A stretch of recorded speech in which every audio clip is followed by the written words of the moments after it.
Hurricane Helene's devastation in North Carolina is being described as catastrophic. It's way worse than we expected.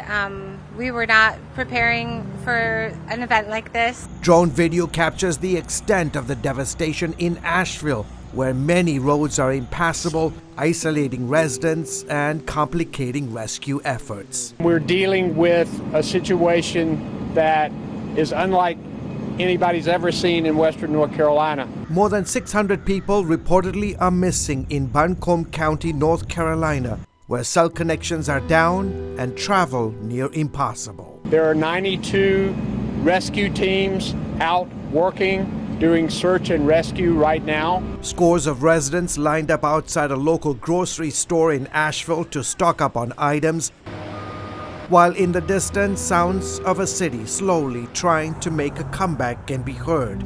As the community grapples with the aftermath, residents are coming together to support one another. We're hosting a potluck tonight. Everybody bring your own bowl and spoon, so we're sharing food. For the east in Rutherford County, Lake Lure, the once serene landscape, has been transformed into a scene of destruction, with debris scattered throughout. Helene hit Florida's Gulf Coast last week as a Category 4 hurricane, moving through Georgia, the Carolinas, and Tennessee. The storm impacted multiple states, leaving communities reeling. I'd like to now ask for a moment of silence and prayer, if you would, for those who have died. Thank you.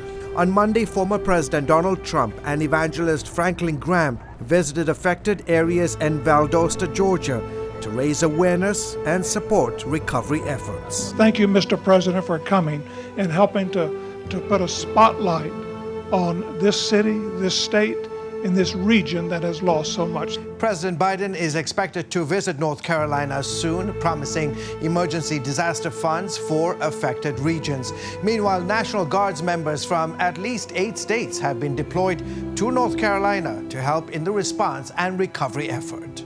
Organizations like CBN's Operation Blessing are on the ground mobilizing resources. The aid group is staging out of Valdosta, Georgia. OBI is partnering with Valdosta's Anchor Faith Church to send volunteers into affected neighborhoods to help with cleanup efforts and prepare hot meals for residents. In Forest City, North Carolina, Operation Blessing turned this parking lot into a distribution site, delivering hygiene kits, water, emergency meal kits, and food boxes that can feed a family for 3 days. Operation Blessing's Benjamin Britton sets the scene for us. These will go to families who've been without power for days, and we get to come alongside them as the body of Christ and provide it at a local school that has been turned into a shelter. And for the first time, Operation Blessing's international and U.S. disaster relief teams are joining forces to help flood victims. We're coming together as a unified team, bringing help, hope, and healing to the very communities that have empowered us in the past to make a global impact. George Thomas, CBN News.